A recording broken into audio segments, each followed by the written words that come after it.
வணக்கம் நண்பர்களே. இன்னைக்கு வீடியோவில் என்ன பார்க்க போகிறோம் அப்படின்னு பார்த்தீங்கன்னா, நம்ம விதவிதமான அழகழகான பூவை பற்றிலாம் பார்த்தீங்கன்னா நிறைய விஷயம் பார்த்துருப்போம். ஆனால் உலகப்போரில் உயிரிழந்த வீரர்களுக்கான ஒரு பூ இருக்குன்னா இது பார்த்தீங்கன்னா இந்த பாப்பி ஃப்ளவர் தாங்க.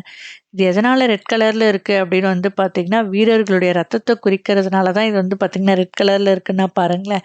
எதனால் இங்கே இன்னைக்கு இந்த பரேடு மாதிரி இவ்வளோ கூட்டம் இருக்குது அப்படின்னு பார்த்தீங்கன்னா, இங்கே முதல் உலகப் போரிலும் சரி, இரண்டாம் உலகப் போரிலும் சரி, அதுக்கு அடுத்தடுத்து நடந்த உலகப் போரிலலாம் பார்த்தீங்கன்னா உயிரிழந்த வீரர்களுக்கு ஒரு நினைவு அஞ்சலியாக பார்த்தீங்கன்னா இங்கே பரேடு மாதிரி பார்த்தீங்கன்னா நடத்துனாங்க.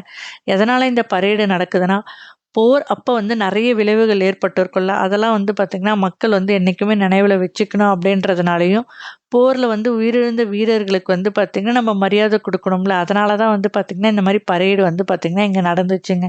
இதில் எந்த பிரச்சனையும் வரக்கூடாது அப்படின்ட்டு போலீஸும் கூட வந்தாங்கன்னா பாருங்களேன். இதில் யாரெல்லாம் கலந்துக்கிட்டாங்கன்னா, அரச பிரதிநிதிகள், லோக்கல் பீப்புள் எல்லாருமே கலந்துக்கிட்டாங்க.